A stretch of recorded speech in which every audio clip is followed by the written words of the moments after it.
All right, we got a great show. The media reaction to Trump's UN speech was absolutely hilarious. Fear and loathing all around, and not just for the UN speech, but for the new Republican health care bill, and not just on the news, but on late night comedy. It's like a relentless assault of propaganda passing for news and entertainment. We will pull it apart slowly and painfully, listening to it scream. Plus, what's the difference between celibacy, abstinence, and chastity? We will address that when we answer your mailbag questions about sex. And on Tickety-Boo Noos, so help me, I have a story about Black Lives Matter that will make you say, hey, I kind of like those guys, I promise. But first, reactions to President Trump's first speech before the United Nations General Assembly are still coming in. Trump's speech condemned socialism, Islamism, Iran, North Korea, and Venezuela, and also had some tough words for the UN itself and for the Iran deal of the last president, what's his name?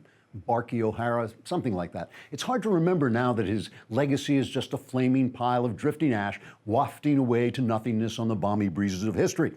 But anyway, it was a speech that shocked the United Nations because it featured the truth and funny nicknames for dictators and happy Israelis, things that haven't been seen at the UN since it became a stinking cesspit of corrupt bureaucrats fronted by scurrilous tyrants, which happened about a week and a half after it was founded in 1945.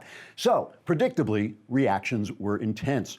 North Korean leader Kim Jong-un, for instance, reacted to Trump's threat to totally destroy his country by laughing defiantly until he burst a hole through his stomach, flew up into the air, and flittered around the room, making a high-pitched squealing noise like a deflating balloon, until there was nothing left of him but a wrinkled army uniform and a rock-hard rectangle of black hair.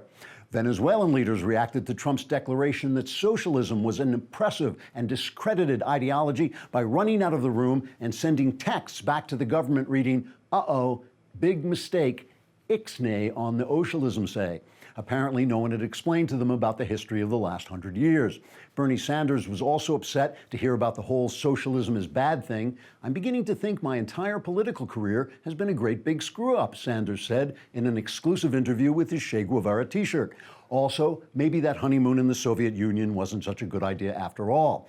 In the news media, journalists reacted with their usual objectivity and calm. At the New York Times, a former newspaper, columnist Charles Blomey wrote, quote, "We're all going to die. Trump is going to war with everyone. Death, death, death. Horror, horror, horror. I'm writing this in an underground bunker that has become the headquarters of the resistance. Anyone who can hear me, follow the sound of my voice so that we can begin to build a new community like at the end of I Am Legend, only with me in charge instead of Will Smith, and instead of blowing myself up at the end, I just pick up a paycheck for writing hysterical garbage like this, and then I go home," unquote. Other reactions in the news media included Wolf Blitzer's wordless sobbing, Don Lemon staring blankly into the camera with his lower lip trembling, and Chris Cuomo running around in widening circles until he got stuck in the corner of the studio and had to be pried out with the jaws of life. Donald Trump, meanwhile, is already at work on his next UN speech, tentatively titled, "Mess with me, losers, and I'll nuke you all." Trigger warning, I'm Andrew Klavan, and this is The Andrew Klavan Show.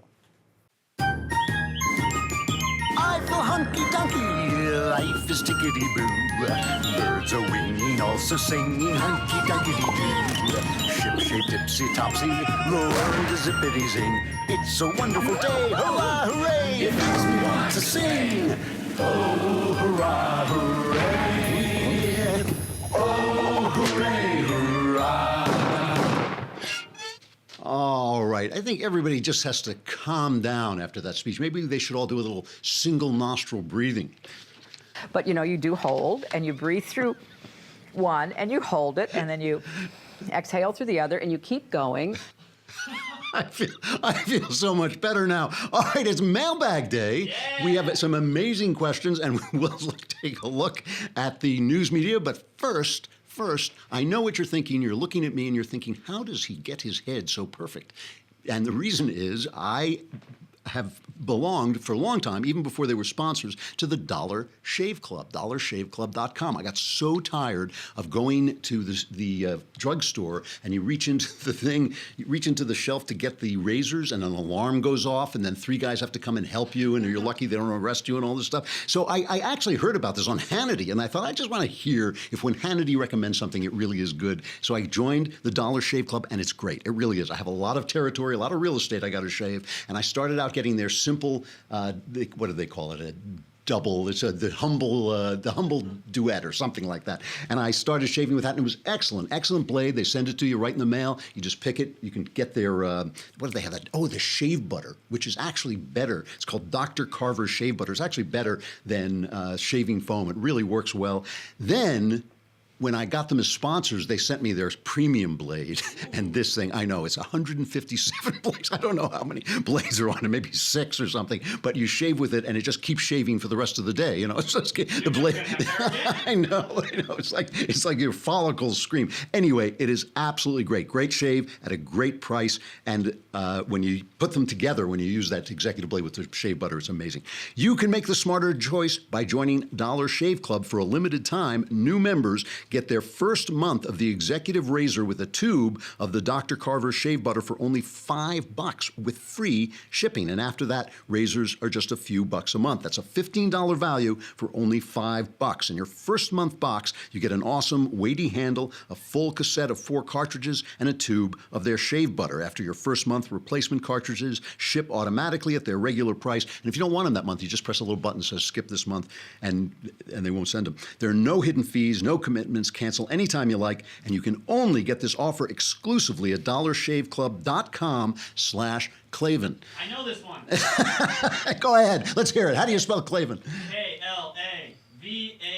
The man can learn. He can learn and use rude tools and maybe stand upright one day. That's dollarshaveclub.com/Klavan. It's a good deal, and it really is so much easier than just getting those disposable razors all the time. All right. You got the hate radiating from the TV screen. It's amazing. It's not just the news. It's every late night comedy show. They've thrown comedy away. It's just all propaganda. So let's start with the news, because the one thing that actually came out yesterday was Bret Baier was interviewing the Secretary of State, Rex Tillerson, and asked him, Trump came down pretty hard on Obama's Iran deal during his UN speech, and he asked Tillerson, is this thing going to be off the table? And this is a complicated question, because Obama set this deal up so that we gave them all the stuff first, and now we're just waiting for them to comply. And secondly, they can comply with the letter of the law. They can comply with the letter of the deal and still prepare to have nuclear weapons in 14 years when the deal sunsets. Then the deal is over, and all this time they've been getting all the ancillary stuff they need. So it's Obama really set this up badly, and I don't know why. I don't know what he was thinking and why he thought it was such a great idea to deal with some of the worst actors in the country. Here is Tillerson reacting on how the Trump administration feels about this deal. This is cut 2. The Iranian threat to the region is much broader than defined as simply by the nuclear talks. Our relationship with Iran from a security standpoint and a threat standpoint is much broader than that, as is the entire region. And we've really got to begin to deal with Iran's destabilizing activities in Yemen and Syria. And the president highlighted that today, that under the agreement, the spirit of the agreement, if you want to use that word, but even the words of the preamble of the agreement, there was clearly an expectation, I think, on the part of all of the parties to that agreement, that by signing this nuclear agreement, Iran would begin to move to a place where it wanted to reintegrate itself with its neighbors. And that clearly did not happen. In fact, Iran has stepped up its destabilizing activities in the region, and we have to deal with that. And so whether we deal with it through a renegotiation on nuclear or we deal with it in other ways. So, it's pretty harsh talk. I mean, they really are dealing with this. And so before we go back to the reaction to Trump's speech, and it was a hard-nosed, real politics speech, before we go back, let's just go back once more to Obama's speech. Here's a little montage of Obama's last speech to the UN. I'm not going to play the whole thing. The video is called 11 Times Obama Talked Down the U.S. in his final UN speech. But listen to this dithering tone that he takes when he's talking about our country to the world. Yes, in America, there is too much money in politics, too much entrenched partisanship, too little participation by citizens, in part because of a patchwork of laws that makes it harder to vote. That while we've made our share of mistakes over these last 25 years, and I've acknowledged some, we have strived, sometimes at great sacrifice, to align better our actions with our ideals. And we can only realize the promise of this institution's founding to replace the ravages of war with cooperation if powerful nations, like my own, accept constraints. What a dunderhead this guy was. I'm so glad he's gone. You know, his problem was that he looked at the world as if we were in a relationship. You know, like you apologize to your wife and then she forgives you and you move on because you're in this relationship. These guys are competitors and enemies. You know, a lot of these guys are competitors and enemies, and every inch you give, they come in and move in to take the next inch, kind of like the left in general. Anyway, so Trump goes out there and he says, basically, we are a force for good, and here are the bad guys. Venezuela with its socialism, Iran with its tyranny, North Korea with its crazy rocket man, as he called him. And, you know, we're sick of this. We're watching the UN to see if you can deal with this. And if you don't deal with it, we will. And that's what Trump says. Here is a montage of CNN reacting to the speech. It's amazing. So this is a guy who goes around thumbing his nose at international entities and international attempts to confront global challenges. This was a very somber, dark speech, if you will. Wolf, and I remember thinking back to the first appearance that President Obama made here in 2009 as president. Of course, a far different reception. Of course, he had a booming, enthusiastic applause. It was remarkable to see a leader of any country, but the President of the United States standing in the well of the United Nations General Assembly, threatening to totally destroy, not retaliate, not hurt, not isolate, not prove a point, totally destroy a country. And I spoke a short time ago to a senior UN diplomat who described it to me this way, saying that he, diplomats around him, were taken aback. He described it to me like a wind had gone through the room when the president uttered those words, "We will totally destroy North Korea." He said it was an emotional reaction. It's those words about North Korea that particularly sparked a reaction in that room. Audible gasps, I'm told, extremely unusual. An emotional reaction, as this diplomat said. It's really frightening to hear an American president talk about obliterating any other country. The axis of evil speech that George W. Bush gave was certainly frightening and got controversial to a lot of people, but he didn't go that far. Oh, Booby, they had an emotional reaction. The people at the UN, they had an emotional reaction. These guys need to calm down. You know what they need? They need a little single nostril breathing, I think. But, you know, you do hold, and you breathe through one, and you hold it, and then you exhale through the other, and you keep going.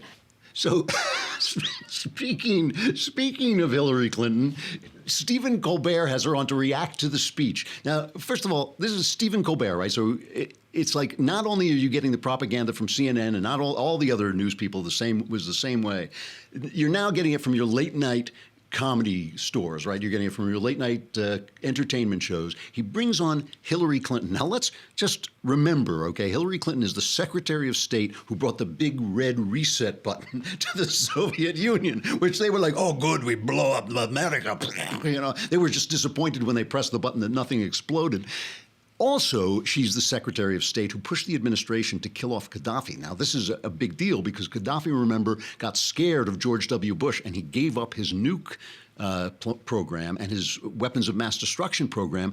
And then, at Hillary Clinton's insistence, we killed him. You know, we basically, let him lose power, which, first of all, plunged Libya into complete disarray and let it become a terrorist playground. But also, it sent a message to guys like Kim Jong-un in North Korea, give up your weapons and we'll kill you. You know, I mean, Kim Jong-un was thinking, I'm not doing the Libya thing because that's not going to work out well for me. So this is a complete incompetent, but we got to hear how she would have given this speech. And, of course, I'm sure she's been practicing it in front of the mirror ever since she lost the election, what the speech she would have given to the UN. Here it is. While, of course, when you face dangerous situations like what is happening in North Korea, to make it clear, your first approach should always be diplomatic. What I'd hope the president would have said was something along the lines of, we view this as dangerous to our allies, to the region, and even to our country. We call on all nations to work with us to try to end the threat posed by Kim Jong-un, and not call him Rocket Man, the old Elton John song, but to say clearly we will not tolerate any attacks on our friends or ourselves. But you should lead with diplomacy. Yeah, no one ever thought of that before. You know, it's not like we've tried diplomacy on this guy.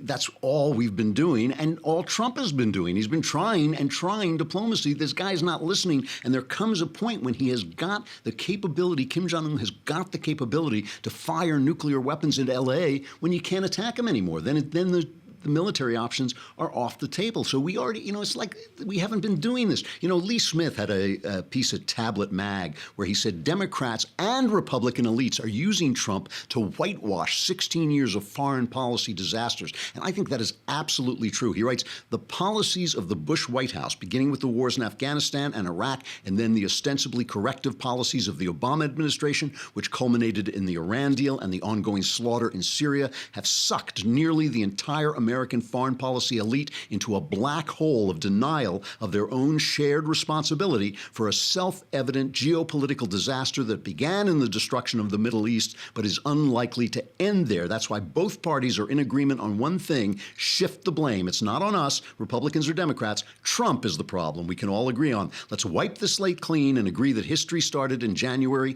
2017 in any effort to argue otherwise and put Trump, his policies, and even personality in some sort of historical context rather than simply regard him as a freakish anomaly is whataboutism or Trumpism or worse. And that's exactly what's happening. Hey, we have the mailbag coming up, some really, really interesting questions, but it comes on after the break. So if you're watching on Facebook and YouTube, you'll have to come over to thedailywire.com and listen to it. But you could subscribe for a lousy $10 a month, and you can subscribe for a lousy $10 a month, and you can watch the whole thing right on the site. Plus, you can send questions into the mailbag. The thing about the questions, you can ask about anything: sex, religion, politics. The answers are guaranteed 100% correct and will change your life, on occasion, for the better. If you subscribe for a year, it's only 100 lousy bucks, and you get the Leftist Tears mug. The Leftist Tears mug, which fills up automatically with leftist tears whenever Donald Trump speaks before the UN. So we're going to go on. I want to continue a little bit on this, on the subject of the late night propaganda, the late night comedy propaganda, because it goes on, and it really is worth looking at. But first, let's talk about steak. Yeah, I know. The thing is, it's fall now, and even in California, the temperatures have dropped to maybe 75 degrees or something. But pretty soon, it's going to be a little hard to have those grills, so you want to start doing it now. And you want your friends to be able to do it too. And Omaha Steaks is a new offer that is a gift that you can send to your friends. You can also buy it for yourself if you want, but it is a huge, huge gift. It's a one-of-a-kind gift for food lovers or even for yourself. It includes gourmet Omaha steaks and meats, plus a Weber kettle grill and accessories. Everything is delivered. Everything is guaranteed. There's no other gift like this. It gives an experience that they're going to remember, and they'll remember you every time they cook steaks and use their grill. These foods, I have eaten their stuff.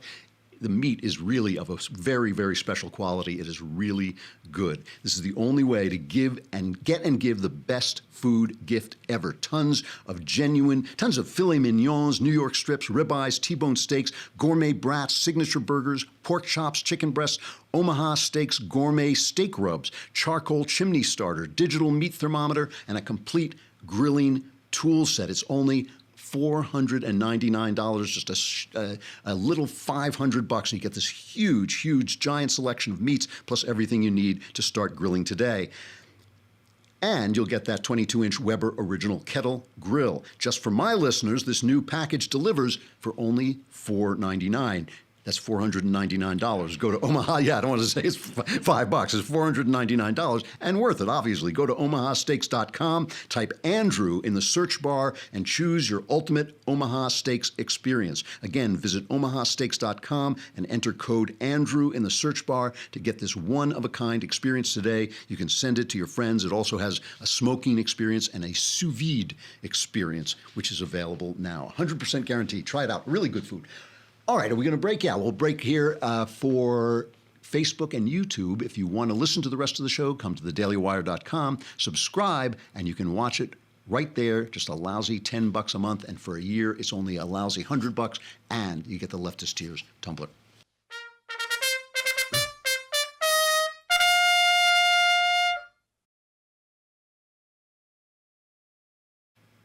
All right. So we do the UN speech, and you watch the news all day, and then at the end of the day, you want to relax with a little comedy. Forget about it, okay? Now, the Republicans have also are now pushing forward. They're pushing forward on this new attempt to improve Obamacare. And the idea is mostly that they are going to push some of the funding to this for the states. And I think it is an excellent first step. It's not what we want. We want this thing gone, but it is an excellent first step to push it to the states and let the states work it out, because then you have the state laboratory, and ultimately states can start to get out of Obamacare if they want to. This is Lindsey Graham. He was on Fox pushing the program, and he says he thinks he can get the 50 votes. I think we'll get 50 votes for a block grant. What we do is we repeal the individual mandate, the employer mandate. We take all the money we would have spent on Obamacare and block grant it back to the states by 2026. Here's the question for the Republican Party. Do we have the same determination to repeal Obamacare as Democrats had to pass it? I'll say this to the Republican Party. If you walk away and you give up, we'll never get over this. See, they know this now. They know this is true because they have already failed to do this once. And they've only got like 12 days, I think it is, before the reconciliation process, which allows them to pass it with 51 votes, is over, right? So they're up against a deadline. They know if they go home empty-handed, they are really going to get it in the midterm election. So far, it's hard to say. John McCain was the guy who got in the way last time, remember? The governor of Arizona has endorsed this. He has endorsed this, so maybe that'll affect McCain. Rand Paul, I know a lot of you love Rand Paul. I am very suspicious of him. I think he's a fake. I think Rand Paul is a fake. I think he poses. In everything, the good is never good enough for him. You know, it's never good enough. If this is an improvement, he's always got to, at first he said, well, I don't think we should just repeal. I think we need to repeal and replace. Then when they were going to repeal and replace, well, this doesn't repeal, it doesn't replace. Now he's saying this. You know, as a doctor, I don't think there's anybody in America who probably hates Obamacare and thinks it's a disaster for us more than I do. But this isn't repeal. You heard it in the clip from Senator Graham. This keeps the Obamacare spending, keeps well over 90% of the spending and the taxes. And then what it does is it reshuffles the money, and it takes it from Democrat states and gives it to Republican states. I think it's going to end up looking, once people look at this bill, like a petty partisan bill that doesn't really fix the problem, because really what we're doing is, or what they want to do, is reshuffle the money, redistribute it from Republican to Democrat states, but basically keep all of the Obamacare money and taxes in place. That's not repeal in my book.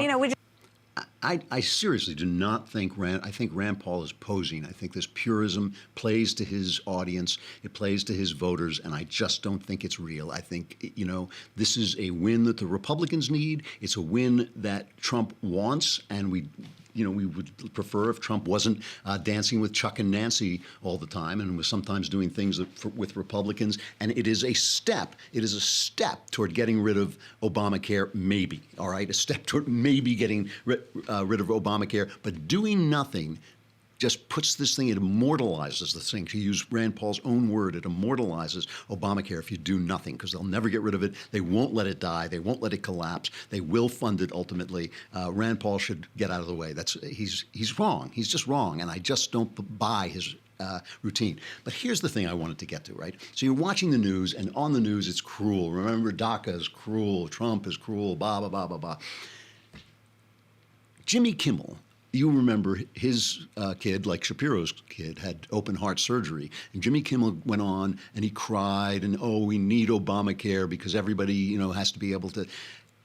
Now he goes on. Now remember, this is his monologue. Remember what a late night monologue used to be? You'd come on, it used to be funny. They'd tell some jokes. They'd tell some jokes about the Democrats. They'd tell some jokes about the Republicans. Whichever side you were on, you'd kind of grumble through the jokes against your side and you'd laugh at the jokes against the other side. But you got them both. Here is a monologue from Jimmy Kimmel today about the health care bill. Not only did Bill Cassidy fail the Jimmy Kimmel test, he failed the Bill Cassidy test. He failed his own test. And you don't see that happen very much. This bill he came up with is actually worse than the one that, thank God, Republicans like Susan Collins and Lisa Murkowski and John McCain torpedoed over the summer. And I hope they have the courage and good sense to do that again with this one, because these other guys who claim they want Americans to have better health care, even though 8 years ago they didn't want anyone to have health care at all, they're trying to sneak this scam of a bill they cooked up in without an analysis from the Bipartisan Congressional Budget Office. Boy, that's some funny stuff. That's some funny. When he, the timing with which he said the Congressional Budget Office, I mean, it just cracks me up. It's just like, your side hurts from laughing. I know. It's just an amazing, his writers, he must have, what? I have no writers to write my opening. I write my opening myself. And even I just make it up off the top of my head. You guys got like, what, 20, 25 writers on that show? And that's their comedy styling. He couldn't even go on and attack it wittily, I mean, he couldn't even go on and make jokes about it. He's just going to sit there, Jimmy Kimmel, expert on healthcare, and lecture the audience about, he needs to calm down. You know what he needs to do? He needs to do a little single nostril breathing, I think. But, you do hold, and you breathe through one, and you hold it, and then you exhale through the other, and you keep going. I feel so much better already. One of these days, Steve Crowder did a hilarious routine the other day on Jimmy Fallon interviewing Stalin, with Crowder playing Stalin. And one day, it's like my satire is being overtaken by reality. One day, talk shows are going to actually look like this. So tell me about this thing, communism. Sounds In Russian winter, a man is only what he can endure. Whoa. Every man can have pet dog. But which of you men can eat that dog?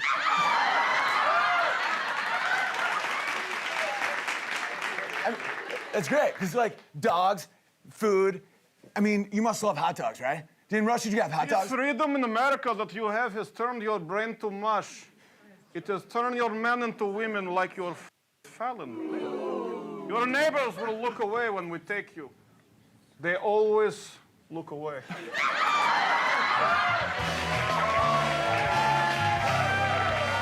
Whoa, that's so great. I mean, the best. Ladies and gentlemen, please give it up for Joseph Stalin. And nobody stop clapping, because he kills that guy. When you get home, you'll find your wife and children are dead. Whoa. Whoa. That's inspired satire, but one day that's what talk shows are actually going to look like. Whoa, it's Joseph Stalin. I love that guy. He's great. That's Owen Benjamin doing an excellent Jimmy Fallon, friend of Crowder's. That's the future of TV. Anyway, pure hate and pure propaganda, but don't worry about it because it's good for us. This is good for us. They isolate themselves. The Emmys, when they just, rail on us and hate on us, it isolates them from us. And when and if Trump gets some of the stuff he wants, and when and if the economy takes off and things smooth out, as I hope they will, and the country really starts grinding, the economy really starts working, as it's already starting to, just because the businesses are reacting to what he's doing behind the scenes with the regulations and things like this, these guys are going to look like idiots. And suddenly people are going to say, you know what? I'd like to turn on a comedy show and see comedy. I don't know, call me crazy, but that's just something I'd like to do. I'd like to see a comedian tell jokes, and maybe I'd like to go to a movie where the actress doesn't give herself an award and then spit in my face for the person I vote for. Maybe I'd like that. So they're just isolating themselves, and I think the worse they get, the more power ultimately we have, and the more power we in the right-wing media have, because people come and find out that, we ain't so bad, maybe. Mailbag. All right, from David. Miss Lindsay. All right, from David. Mr. Klavan, as a Christian, do you believe that there is an afterlife? Yes, that is an easy question. No, I do believe it. I try not to think about it too much because I believe this life is very important, and this life is I believe that we should take the step in front of us, walk the road right in front of us. That's what God wants us to do, and this is the road in front of us, this life. But the thing about the afterlife, the thing about the resurrection of Christ, which is in a way a proof of this afterlife and a forerunner of the afterlife, what did St. Paul call it, the first fruits of the afterlife, is that it proves your sense of morality, because we all feel that there are things that are more important than life. When a man sacrifices himself for freedom, our hearts lift up to that. If there's no afterlife, he's kind of a fool. What is he sacrificing himself for? A man, doesn't go after immediate pleasure, but instead goes after the things that deepen and enrich him. Why? Why, if there's no afterlife? The afterlife actually, what it does is it says to you that the game you're playing is a longer game than it appears. And that changes the entire balance of morality, right? I mean, because a guy who said, hey, you know, let's eat, drink, and be merry, for tomorrow we die, would be absolutely right if he wasn't trying to develop something that lasted longer than life. A lot of people, anti-Christians, say, well, that's just doing good for a reward. But no, that's not right. It is taking a long view. It is saying, just like I go to the gym and it might be hard to do, but it's conducive to living a good life now. It makes me healthy now. I exercise to be in good shape now, and so my life is good now. And that is what happens as a Christian when you live into the future life. When you live into eternity, your life becomes better now. And that's kind of a proof in a way. I won't call it a proof, but it's an indication that your belief in an afterlife is a real belief. But as I say, I try not to think about it too much, because I think this life is kind of important, and I think we're doing important stuff here. Dear Andrew, I'm a gay Christian conservative. Is the best option for me to live a godly life to be celibate?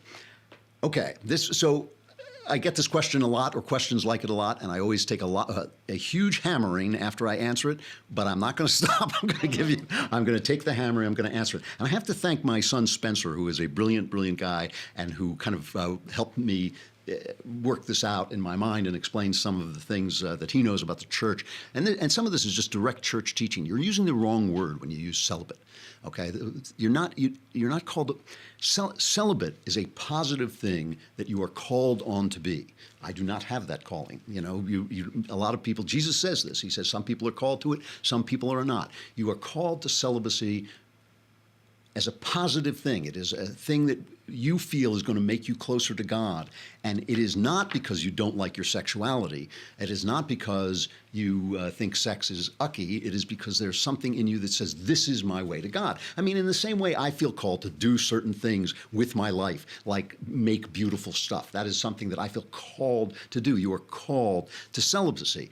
Then there is chastity, and all of us should live, I think, all Christians certainly should live with chastity. Chastity is the fact that we don't live into our physical desires, we live into our spiritual good, right? So, you know, I've been married faithfully for a very long time. There were days when some beautiful girl walked by or flirted with me or said, you know, she was available, when that was a difficult thing to do. I had to say, no, you know, I'm not going to go with my body here. I'm going to go with my commitment and my love and my family and the things that really, really matter to me, instead of 30 minutes of, like, you know, friction with some dame I'm never going to see again, you know? And so that's chastity, okay? What you are talking about as a gay Christian conservative is you are talking about abstinence. Abstinence is when you feel is a negative thing. I don't mean negative morally, I mean it's a negative action. When you feel that you are going to refrain from doing something because that thing would be bad. So for instance, if you were attracted to children, you would practice abstinence because that would be rape. You are not going to commit the rape, even though you are saddled with that desire. You're not going to do it. That would be abstinence. So what you're asking me is, as a gay Christian conservative, should you be abstinent? And I will tell you my answer, which is I think that is a question that you should bring to God. The question is this. Would a loving relationship with a person of the same sex, would it take you away from God toward the flesh, or would it take you toward God and the Spirit? And that, as a person who is not gay, that is a question that I can't answer. And I won't answer, because I think when we're told to judge not lest you be judged, I think that's exactly the sort of thing we're being told not to judge, which is what brings a person closer to God. We can judge crimes against other people. We can judge things that might degrade you, like drinking too much or taking drugs. But I don't know what that experience is like. And you have to figure that out with God, what that experience is like. If to be abstinent is the right answer for you. And now you can write me and tell me, no, it's a sin. You know, I think that there are sins that degrade others and sins that degrade yourself. Only you can tell, and only God can tell you and work with you to discover whether you need to live an abstinent life or not. And it's truly not for anybody else to to dictate that to you at all. And now you can write your angry letters. But that is what I truly believe. All right. From Veronica. Dear Andrew, I have been a Christian since I was very young, but I really struggle with fear of death. I've always been hyper-aware of my mortality, even at age 6, and concerned with issues of spirituality and morality. But it doesn't seem to make a difference. When I read my Bible frequently, I struggle. And when I'm distant from God, I struggle. I'm frustrated, tired, and I'm afraid. I also feel guilty. How can I share Christ with others when I'm struggling so myself? Thank you for your time. Veronica. Okay, that's, I'm really sorry to tell you that, to hear that, Veronica. Here's what I can tell you. That's not the life God wants you to live, okay? This is me speaking for God, which I try never to do, but I can guarantee you this. This is not the life God wants you to live. He wants you to live a life of joy. And when I say that, I don't mean that he wants you to be happy all the time, like Joel Osteen with a big smiley face. Tragic, terrible things happen in life. They're going to break your heart. Things are, bad things will happen to you. You're going to struggle with them. When I talk about joy, what I mean is what Jesus called life in abundance, living in abundance, which means the only thing I know how to compare it to is if you're watching a movie and something terribly sad happens, it breaks your heart. You're thinking, oh, this is terrible. You're sobbing, you're weeping. Then you come out and think, gee, that was a great movie. That was a great movie, Your attitude toward life with God should be joyful in that sense, that even during the hard times, you're steering toward your North Star, which is Christ, and that you are on your way to something that is overall good, that God will turn the overall picture to something good, even if it is in the afterlife. So here's what I want to say. You're not getting that feeling. I mean, that feeling of joy, that feeling of vitality, that feeling of life in abundance is one of the ways God lets you know that you're pointing your boat toward him. I want you to consider the idea that maybe the God that you're worshiping, you haven't quite gotten a clear picture of who he is and how he feels about you. This happens to all of us. This is a lifetime journey to try and separate God from what we've been told about God, from what people are saying we should believe about God, from images that we get from our father and our mother that may be harmful and difficult. Okay, you have to clear, there's a lot of debris between you and God, a lot of debris between you and God. And I deal with this every day. We all deal with it every day. The thing is to push that away and get to the God who wants you to have joy, who forgives you, who loves you so much. I mean, he's crazy about you, Veronica. He just thinks this was one of his great days when he made you, okay? This is what he thinks is wonderful. He even died for you to have that joy in life. So if you are having this problem, you might want to go and seek help from a counselor. You might want to go to a counselor and find out what it is that is, because it's what's bothering you is psychological. There's a psychological screen between you and the real God who loves you so much and wants you to be joyful. So that's what I would ask you to think about, that yes, you should turn to the Bible. Yes, you should pray to God and talk to him. But to get to the real God, to get to the real God who loves you, you might need to go to a counselor and just clear up some of the debris in your head that comes from your past, who knows where it comes from. It may just be some kind of skewed thinking that you have, but you want to get to the real God who loves you and wants to give you that joy and will give it to you if you see him clearly. All right, from Shahar. Hi, the Lord of all words, the man with the best words. I am the man with the best words. I am a 19-year-old guy, and I am about to start university, and I can get money from the state for housing because I'm disabled, but I don't think I should because I can work, and I don't think that people like me should be dependent on the state. But my money can really help, and my parents think that I need to take the money. What should I do? P.S. I'm not in the U.S., I'm in Israel. Okay, my answer would be this. I can tell you what I would do. If the money is to help your parents, okay, and they want you to take it because the money is for them, it's not for you. If the money is just for you and you can make it up by working, follow your lights. Do what you think is right. You think it's right not to take the money, and I hear what you're saying, and I pretty much agree with you, then don't take it. Don't take it. But if the money is helping your parents, or if you're not sure you can replace that money to help your parents, then I think you should follow their lights and do what they want you to do because it's their money. But if it's you, if you're going to be paying for it, do what you think is right. Okay. From Noah, dear Dr. Drew, oh sorry, wrong show. Ha ha ha ha. I've never heard that before. No. As we become more and more culturally disparate in the States, do you feel that lacking an official language, or increasingly even a common language, is an issue for our longer-term national unity? Do you feel that it would make sense to anoint English as our official American language? Moreover, do you think it's even a remote political possibility for it to happen? Best Noah. Yes and yes. I think that all countries need a common language. It's one of the most basic things, your borders and your language. We don't have a race. There is no American race, and that's great. It's a new thing. You know, it's a new idea. We're a creedal country, but to hold us together, we do need a language. And yes, I do think ultimately it will happen. I actually do think it will happen, that we'll make English the official language. I don't think we should do it unless we need to, but I think English is and should be the official language of America. I think, should I stop there? Do one more? Do one more. All right. From Benjamin in Louisville, I've gleaned that your attitude on sex tends to be a little bit more liberal than some of my fellow Catholics, no doubt. Given that context, I'd like to ask your opinion on abstinence. Okay, another abstinence question, and you're using it correctly. My fiance and I have been abstinent throughout our relationship of 5 years. The thing the Catholic Church doesn't tell you about abstinence is how difficult it is, especially over long periods of time. Any thoughts on coping with it? I can only take so many cold showers. 5 years, marry her, unless you started going out when you were 8. You know, like 5 years, marry the girl. What's wrong with you? I mean, like, what are you trying to wait till you're sure? I mean, I think if you marry her, you'll solve the problem right there. And I think that, you know, there's nothing that makes abstinence easy. It's not easy. You're doing it because you believe in it. That's the way forward. But after 5 years, what is holding you up, right? All right, Tickety-Boo Noos.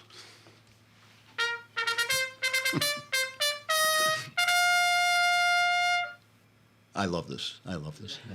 All right, here's a story I found on Glenn Beck's The Blaze, which I love. Sarah Taylor at The Blaze, and the video is from a site called Now This News, okay?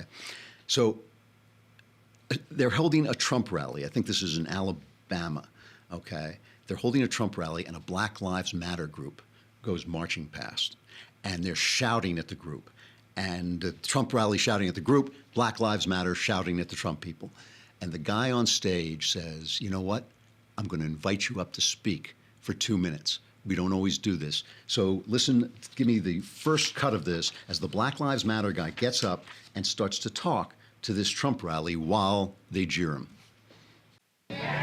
So what we are going to do is something you're not used to, and we're going to give you 2 minutes of our platform to put your message out.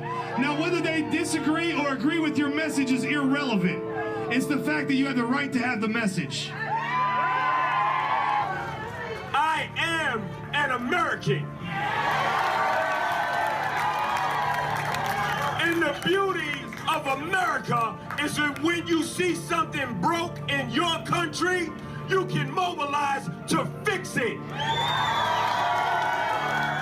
So you ask why there's a Black Lives Matter? Because you can watch a black man die and be choked to death on television and nothing happened. We need to address that. You need to fix it. We are not anti-cop.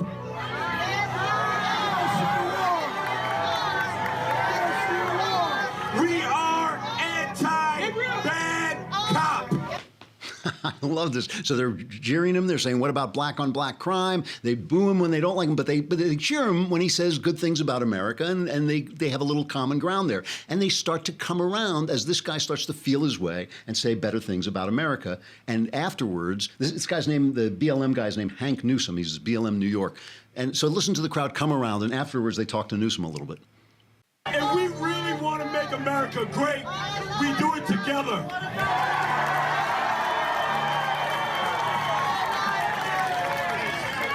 All right. USA! USA! USA! USA! USA! USA! It kind of restored my faith in some of those people because when I spoke truths they agreed. I feel like we made progress. I feel like two sides that never listened to each other actually made progress today. Amazing, okay? When you see, and here's the thing. Like, I'm not a fan of Black Lives Matter, especially the way I felt that Obama kind of ginned up these stories and the way the media, distorts all these stories. But when you see that guy, Newsom, shaking hands with the Trump guy who invited him on stage because he believed in free speech, you are watching two American men shaking hands, two all American men shaking hands, two men who disagree shaking hands. This, I swear to you, is what the media does not want. They do not want this to happen. They do not want us to hear each other. They keep saying, oh, Trump is a white supremacist. Ta-Nehisi Coates is writing, Trump is a white supremacist. That girl on ESPN, what was her name? Jamali something or other. Trump is a white supremacist.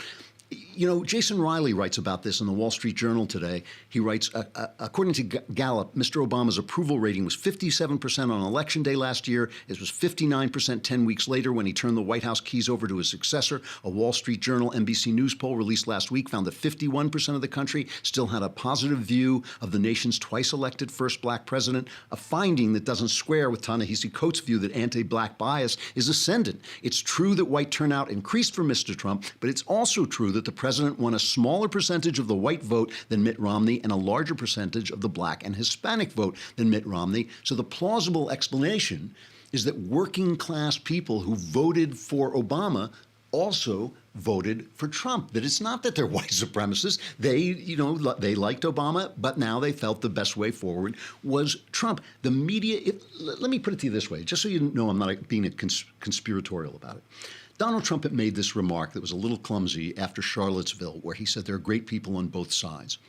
And the media immediately assumed and pumped and is still pumping and will continue to pump the idea that he meant that there were great people in the Nazi and white supremacist movement. It was very clear to me that what Trump was saying, that there were great people on both sides of the question of whether to pull down statues. Great people who wanted statues pulled down because they represented things they didn't like. Great people who thought the statues should remain because they represented our history.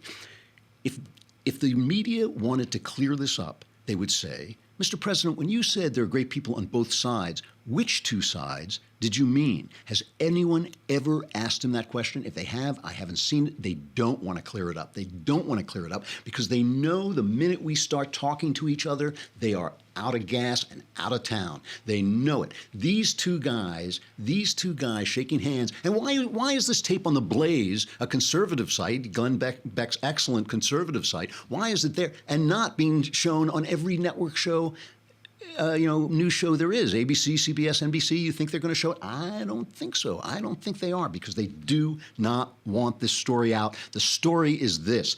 We are not a racist country anymore. We are not enemies. We are friends. We can find a way forward. There's going to be compromise on both sides, but we can find a way forward. We can talk to each other. The media and the left are in the way. They are in the minority and they're in the way. I'm Andrew Klavan. This is The Andrew Klavan Show. We'll see you again tomorrow.